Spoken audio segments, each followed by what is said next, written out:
The United States has a federal system of government, meaning that its citizens are governed by two levels: the federal government in Washington and the state government of the state in which they reside.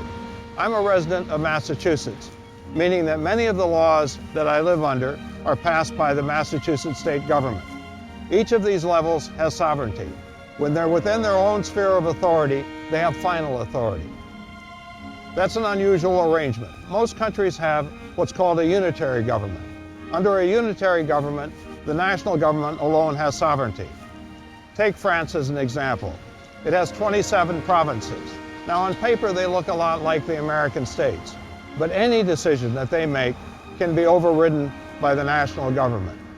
Not so in terms of the state governments. When they're acting within their legitimate realm of authority, they cannot be overridden by the federal government.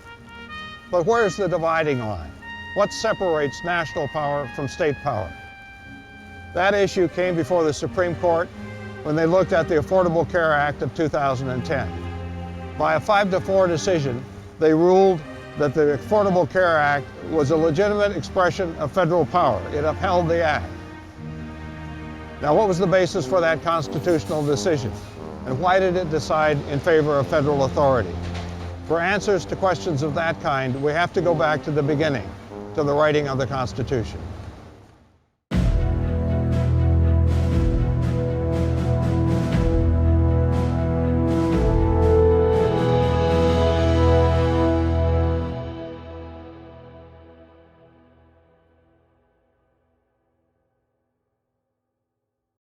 The Constitution of the United States was the nation's second constitution. The first was the Articles of Confederation, adopted during the American Revolution. The Articles established a national government that was entirely dependent on the states. Each state had one vote in Congress, and Congress had few powers. It had no power to tax, no power to regulate commerce. The states held on to those powers. This form of government is called a confederacy. In it, sovereignty, final authority, is vested entirely in the subnational governments. The national government has no authority except what they grant to it. The government of the Articles held together during the Revolutionary War. Separately, the states knew they had no chance of defeating the British. But after the war, the country began to unravel. Rather than pulling together, the states went their separate ways. Connecticut tried to destroy Massachusetts' manufacturing sector by taxing its goods at a higher rate than the same goods coming from the nation's former enemy, England. North Carolina had no port deep enough to ship its goods, so it had to use those in Virginia and South Carolina. Both states placed a stiff tax on North Carolina goods. With no power to tax, the national government had to ask the states for money. They were slow to pay their share, if they paid at all. When a debtors' revolt, Shays' Rebellion, broke out in western Massachusetts, the state's governor called upon the national government to send the army. It had no army to send. It was out of money. Things got so bad that Congress rarely met. It had neither money nor authority. So why should the members waste their time? The U.S. Constitution was designed to do what the Articles of Confederation failed to do: create a federal government strong enough to meet the nation's needs.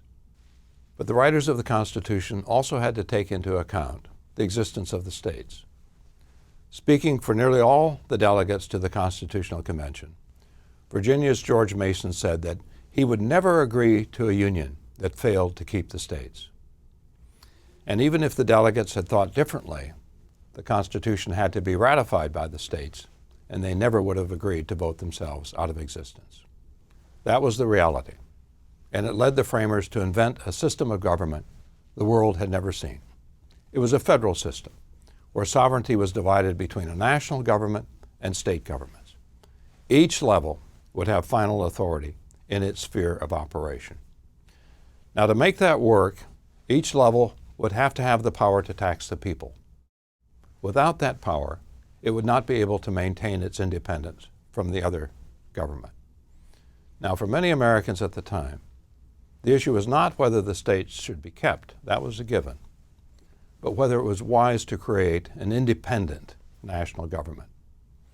One such American was Patrick Henry, whose ringing cry, "Give me liberty or give me death," helped launch the revolution. When he read what the writers of the Constitution had done, he erupted in anger. Who authorized them to speak the language of "we the people" instead of "we the states"? When the state conventions met to debate the Constitution's ratification, no issue was more hotly debated than whether the national government would eventually swallow up the states. The Constitution's supporters said that fear was groundless, noting that the powers of Congress were relatively few in number and clearly defined, such as the power to print and borrow money. Advocates of state power were nonetheless suspicious. They pointed to the clause that immediately followed the list of Congress's 17 listed powers. The clause granted Congress the power to make all laws which shall be necessary and proper for carrying into execution the foregoing powers. Now that clause seemed to them like an open-ended grant of national power. Wouldn't the federal government be tempted to devise reasons for why laws were necessary and proper, resulting in ever-widening federal power? Advocates of the states also objected to the Constitution's silence on the powers of the states. The Constitution listed only the federal government's powers. This concern led to ratification of the 10th Amendment, which says, "The powers not delegated to the United States by the Constitution are reserved to the states." The states' powers are thus commonly referred to as reserved powers. At the time of its adoption, the 10th Amendment was thought to offer strong protection to the states. In fact, it turned out to be something less than that. The logic of the U.S. Constitution is such that the states have power over only those policies that are not within the federal government's control. That point can be illustrated by the Supreme Court's ruling on the Affordable Care Act. The case was decided on the question of whether Congress had the power to pass the legislation. It was not decided on the question of whether the 10th Amendment reserved health care policy to the states. That's true in nearly every instance. The central question is the boundary of national power. Shrink that boundary, and state power expands. Expand the boundary of federal power, and state power shrinks. Over the course of U.S. history, federal power has expanded more often than it has shrunk. The result has been a long-term shift of power toward the government in Washington. In this session, we'll focus on the three constitutional clauses that have been at the center of this shift. One is the Necessary and Proper Clause. The second is the Commerce Clause, which grants to Congress the power to regulate commerce among the states. And the Taxing and Spending Clause, which grants Congress the authority to tax and spend. The importance of the first of these clauses, the Necessary and Proper Clause, was established early in the nation's history. In the very first year of George Washington's presidency, Congress authorized a national bank at the urging of Alexander Hamilton, the Secretary of Treasury. Hamilton was determined to strengthen the nation's financial sector. Thomas Jefferson, who was Washington's Secretary of State, had a different vision of the nation's development. Jefferson claimed the bank was unconstitutional, given that Congress had not been granted the power to create it. Nevertheless, the bank was not challenged in the courts. And a few years after the charter of the First National Bank expired, Congress created the second U.S. bank. By then, state banks were firmly established. They were unhappy at the prospect of having to compete for customers with the national bank. Several states, including Maryland, levied a stiff tax on the branch of the national bank operating within their boundaries. They hoped to make it so unprofitable that it would be forced to close down. The manager of Maryland's bank, James McCulloch, refused to pay the tax, and the dispute went to the Supreme Court. In McCulloch v. Maryland, the Supreme Court, headed by Chief Justice John Marshall, ruled strongly in favor of national authority. Marshall wrote that even though the Constitution did not expressly authorize Congress to create a national bank, it had been granted the powers to tax, regulate commerce, print and borrow money. Invoking the Necessary and Proper Clause, Marshall said that the bank was a reasonable extension of those powers. The court went further, striking down Maryland's tax on the national bank. Invoking the Constitution's Supremacy Clause, which says that federal law is the supreme law of the land, the court held that the federal government had the power to protect the bank from a state's effort to destroy it. The court's ruling in McCulloch v. Maryland established a vital precedent. It established the principle of implied powers, the notion that Congress, rather than being confined narrowly to its listed powers, has broad and substantial unlisted powers. Now, more than a century lapsed before Congress's commerce, taxing, and spending powers were also determined to be broad and substantial. The triggering event here was the 1930s Great Depression. It revealed that the U.S. economy was not a set of state economies, but a national one, requiring national policy action. When Franklin D. Roosevelt assumed the presidency in 1933, one of his first New Deal programs was the FDIC, the Federal Deposit Insurance Corporation. Thousands of banks had already closed, having run out of money to pay their depositors, who no longer trusted the banks, knowing they could lose their savings if their bank shut down. The FDIC insured their deposits. If a bank closed, the federal government would reimburse its depositors. The FDIC went a long way toward restoring public confidence in the banks, helping to stabilize the financial sector. A bigger problem was the huge number of unemployed. When the Depression hit, no sector of the economy was spared. A fourth of the nation's workers were jobless, and another fourth could only find part-time work. Under America's federal system, states had responsibility for welfare assistance, but they were broke. Income had fallen sharply, and so too had state tax revenues.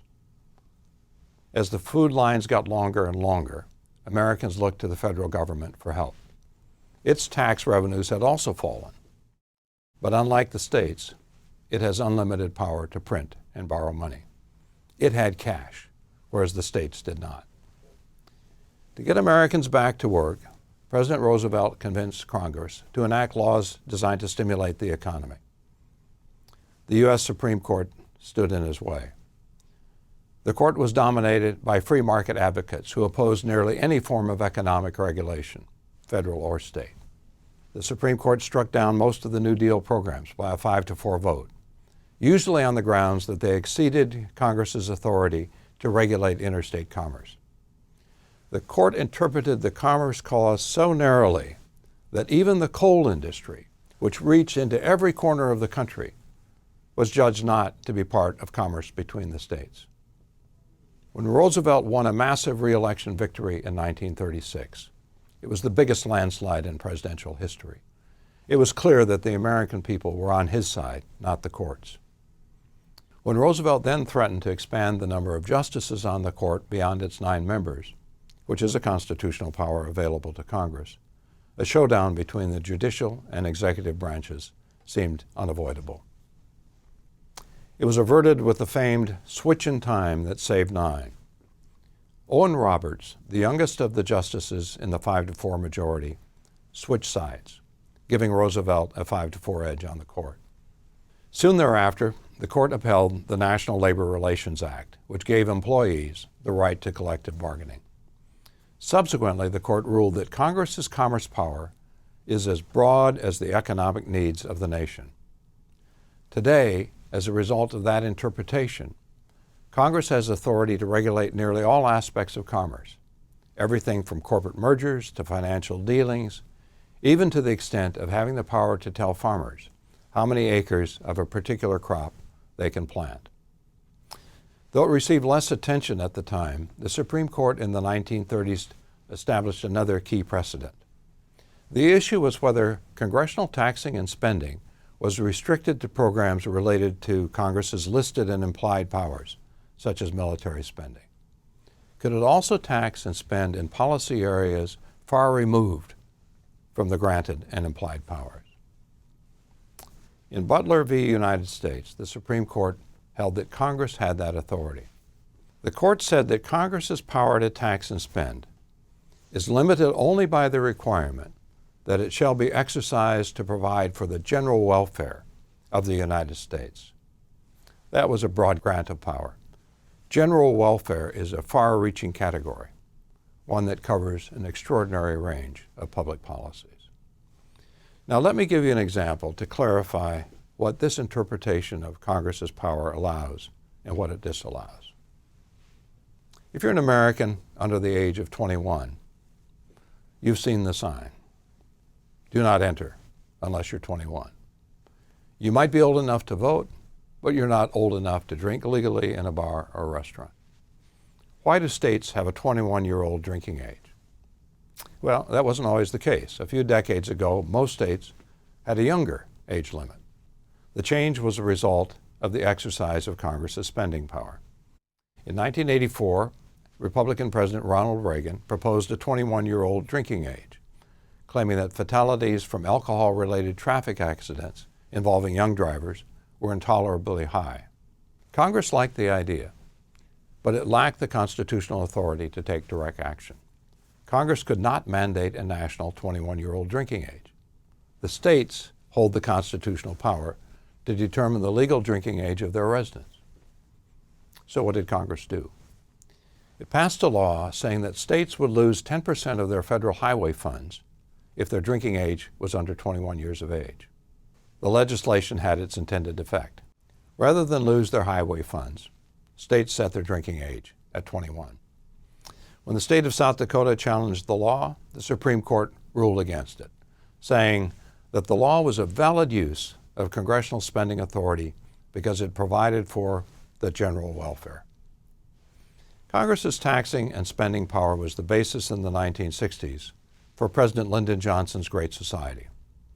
Johnson's programs thrust the federal government squarely into policy areas traditionally reserved for the states, including health care, public housing, welfare assistance, education. Like Roosevelt, Johnson was a Democrat who wanted to use federal power to help working families and the economically vulnerable. And like Roosevelt, Johnson was president at a time when Democrats controlled Congress and when Americans were looking to the federal government for help. They wanted better schools, better health care, better welfare services than their state was willing or able to provide. Federal grants and aid became the prime instrument of the Great Society. Federal grants and aid refer to federal cash payments to states and localities for programs they administer. An example is the 1965 Medicaid program, which gives states federal assistance to provide health insurance to Americans with incomes below the poverty line. States are not required to participate in Medicaid or any other federal grant program. They can refuse the money. That's their constitutional option. In fact, Arizona held out for nearly 20 years before joining the Medicaid program. On the other hand, if a state takes a federal grant, it is bound by the federal requirements for its use. The money is appropriated by Congress, and Congress has the constitutional authority to stipulate how that money can be used. A Medicaid grant, for example, must be used for health care for low-income residents. The money cannot be diverted to another purpose. The Great Society initiatives led to a sharp rise in federal grants in the late 1960s and 1970s. The spending constituted a major shift in the relationship of the nation and the states, a change that came to be known as fiscal federalism. The term refers to the use of federal funds to extend the reach of the federal government into policy areas traditionally reserved for the states. A dramatic example is the funds that Congress appropriated in 2020 in response to the COVID-19 coronavirus pandemic. Public health is largely a state and local government responsibility, and state governors and local mayors led the response to COVID-19. But their efforts were supported by federal funding, including $25 billion to help state and local public health departments test for the disease. As the example suggests, federal grants do not constitute a federal takeover of state functions, but instead are intended to help states carry out their functions. States retain their authority and usually provide most of the funding. If you look at the public schools, for example, 90% of school funding in the United States is provided by state and local governments, which also control nearly every education policy from the length of the school year to graduation requirements. The federal government has no say in these policies. Nevertheless, federal grants account for 10% of school funding, and if a state accepts its share of the money, it limits some of the choices the state can make. For example, it must use the money in ways that do not discriminate against handicapped or minority group students. Now, in the 1970s, public support for federal spending began to weaken as the less popular programs came under attack. Critics allege, for example, that many of those getting federal welfare assistance were abusing the system, choosing welfare over work. When Republican Ronald Reagan became president in 1981, he vowed to roll back the spending programs created under Democratic administrations. Said Reagan, "Federalism is rooted in the knowledge that our political liberties are best assured by limiting the size and scope of national government." Reagan succeeded in persuading Congress to cut back on federal grants. The amount declined sharply during his 8 years in office. Reagan also persuaded Congress to loosen the strings attached to some federal grants. Most federal grants are designated for a specific purpose, such as school construction. Such grants are called categorical grants and enable Congress to decide how the money will be spent. Reagan convinced Congress to consolidate a number of these categorical grants into what are called block grants, which are designated for a particular policy area but not for a specific purpose. A block grant for schools, for example, could be used for school construction, or it could be used for other school-related purposes, such as paying for textbooks, teachers' salaries, or lab equipment. Block grants give states and localities considerable control over how federal aid is spent. Another rollback in federal power came when Republicans took control of Congress after the 1994 midterm elections. Congressional Republicans' chief target was the Aid for Families with Dependent Children program, which had been established during the 1930s Great Depression to assist families whose breadwinner had deserted or died. The program provided cash assistance to eligible low-income families. There was no limit on how long a family could receive assistance, and the amount increased if an unwed mother had another child. In the view of most Republican lawmakers, the program enticed people to go on welfare and to stay there. Their alternative was the 1996 Welfare Reform Act. It limited welfare assistance for most families to 5 years. In addition, able-bodied adults would have to seek a job or job training to remain eligible for assistance. The Welfare Reform Act, along with the economic boom of the late 1990s, dramatically shrank the number of families on welfare. The welfare rolls were cut in half within a few years. Republican efforts to roll back federal power largely ended with passage of the Welfare Reform Act. In fact, after the terrorist attacks of September 11, 2001, Republican President George W. Bush oversaw an increase in federal power, including the creation of a federal agency, the TSA, which rather than local police is in charge of security at local airports. Bush also initiated the No Child Left Behind Act, which requires public schools to test their students annually as a condition of receiving federal aid. Bush wanted to hold schools accountable for student performance and use federal spending as the means of doing so. These examples, by the way, are the rule rather than the exception. Both parties have supported or fought the use of federal power as it has suited their policy goals. The fine points of the Constitution have been less important to the parties than what they're trying to achieve through their policies. The reason the Democratic Party has more often sought to expand federal power is that a number of its constituent groups, particularly minorities and lower-income Americans, have a greater need for public assistance. Now let's take another look at the 2010 health care bill as a way of clarifying contemporary federalism. When President Obama made a push for universal health insurance coverage, he was not the first Democratic president to do so. President Harry Truman tried to do it in the late 1940s. That was the period when nearly every European democracy instituted its system of government-provided health care. President Clinton tried it again in the early 1990s. In both of these cases, opposition from Republicans, business firms, and health and insurance companies killed the legislation, which aimed to help the uninsured, most of whom did not have sufficient income on their own to buy insurance. These same interests tried to kill the 2010 bill, but Democrats had enough House and Senate votes to pass it. No Republican, not one in either chamber, supported the bill. The 2010 legislation requires large-sized business firms to provide employee health insurance or pay a penalty.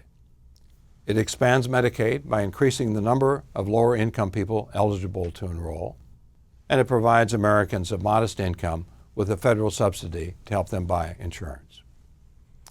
In addition, the 2010 legislation prohibits some insurance practices. Insurance companies are no longer permitted to terminate insurance when a person becomes ill, to place an upper limit on the amount of medical care an insured patient can receive, and they can no longer refuse to grant insurance to those with pre-existing medical conditions.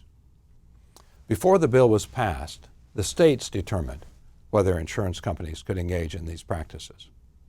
Some states, for example, allowed insurance companies to search a patient's entire medical history to see if it provided a reason for refusing to pay a patient's medical bills. At a congressional hearing, for instance, it was revealed that a nurse had lost her coverage after developing breast cancer because she failed to disclose on her insurance application that she had once been treated for acne, which can be an indicator that the person is at somewhat higher risk of cancer. Public opinion polls of Americans indicated broad support for stopping such insurance practices. On the other hand, polls showed that a majority of Americans opposed the Health Care Act's requirement that individuals have insurance or pay a penalty. This individual mandate is the key to making the program work. If only sick people enroll, insurance premiums will skyrocket. By requiring everyone to enroll, the insurance pool also includes healthy individuals, which holds down insurance costs. It was the individual mandate that became the targets of Republicans after they failed to defeat the health care bill in Congress. 26 states, all of them controlled by Republicans, filed suit, claiming that the individual mandate was an unconstitutional exercise of Congress's power. As I mentioned earlier in the session, the Supreme Court upheld the individual mandate by a narrow 5-4 majority. And it did so in a way that surprised most observers. Which constitutional clause do you think the Supreme Court cited in upholding the individual mandate? Was it the necessary and proper clause, with the court concluding that Congress's expressed power to promote science implies a power to regulate health care? The Commerce Clause, with the court concluding that health care is part of interstate commerce and can be regulated as Congress sees fit? Or the Taxing Clause, with the court concluding that the penalty for those without insurance is a tax, which is within Congress's power to levy? Keep your answer in mind as we look at what the Obama administration and the Republican states said in their arguments before the Supreme Court. Both sides focused on the Commerce Clause. The Obama administration argued that the uninsured impose a cost on the nation's economy. When they become sick, they go to the emergency room, with the cost being borne by the hospital, which then passes the cost along to other patients. This situation, said the administration, imposes a burden on the economy and therefore is subject to regulation by Congress. In contrast, lawyers for the Republican states argued that although Congress obviously has the power to regulate commerce, it cannot force individuals to engage in commerce. It lacks the power to regulate economic inactivity, an individual's decision not to purchase health insurance. If it had that power, they argued, it could force individuals to engage in all sorts of behaviors, including buying healthy food rather than junk food. Now, on this issue, a majority of the Supreme Court sided with the Republican position. The court said, the Commerce Clause authorizes Congress to regulate interstate commerce, not to order individuals to engage in it. This part of the ruling was delivered in the opening pages of the court's opinion, which proved embarrassing to CNN and Fox News. Trying to beat their competitors to the punch, the reporters went on the air saying the court had struck down the Affordable Care Act. In fact, the court upheld it, basing its decision on Congress's taxing power. A majority on the court held that even though Congress and the Obama administration had used the term a penalty rather than a tax to describe the payment required of individuals without health insurance, the payment is effectively a tax. Said the court, it is reasonable to construe what Congress has done as increasing taxes on those who have a certain amount of income but choose to go without health insurance. Such legislation is within Congress's power to tax. That the Affordable Care Act survived a constitutional challenge did not mean that it would survive political challenge. After the Supreme Court upheld the act, Republican lawmakers vowed to weaken it. In 2017, after taking control of both the Congress and the presidency for the first time in a decade, they eliminated the requirement that individuals have health insurance or pay a tax penalty, which, as mentioned earlier, could threaten the program's long-term viability. Okay, let's wrap up this session. Before summarizing it, let me point out two things that might not have been clearly evident in what I've said. One is the decisive role the public has played in the changing relationship between the federal and state governments. Whenever there's been a major shift in power within the federal system, whether it was the New Deal, the Great Society, or the cutbacks during the Reagan years, it's been in line with what a majority of Americans at the time were seeking. Second, though conflict over federalism has been the focus of this session, as I've tried to point out the evolving constitutional interpretation of the system, the state and national governments typically cooperate. Federal grant programs are a good example. Although some grants are a point of conflict, the vast majority are sought out by the states because they allow them to provide better services than they could provide on their own. Each year, for instance, the federal government gives states and localities roughly $40 billion to improve their roads and highways. Now let's look at what we've said. As we noted, the U.S. Constitution created a federal system of government, the first of its kind in the world. It divided sovereignty between a national government and state governments. The Constitution itself speaks to the powers of the national government. The powers it does not address are reserved to the states. Over time, the national government has taken on additional policy responsibilities, and that change has been accompanied by changes in constitutional doctrine. The Supreme Court has concluded that the necessary and proper clause is a broad grant of power to the national government, that the Commerce Clause allows for substantial federal regulation of the economy, and that Congress's taxing and spending power can be used to promote the general welfare. The last of these interpretations has allowed Washington, through grants and aid, to exert influence in a range of policy areas traditionally within control of the states, including education, health, and welfare. The net result has been a nationalization of the federal system. Over time, power in America has shifted from the states to the government in Washington.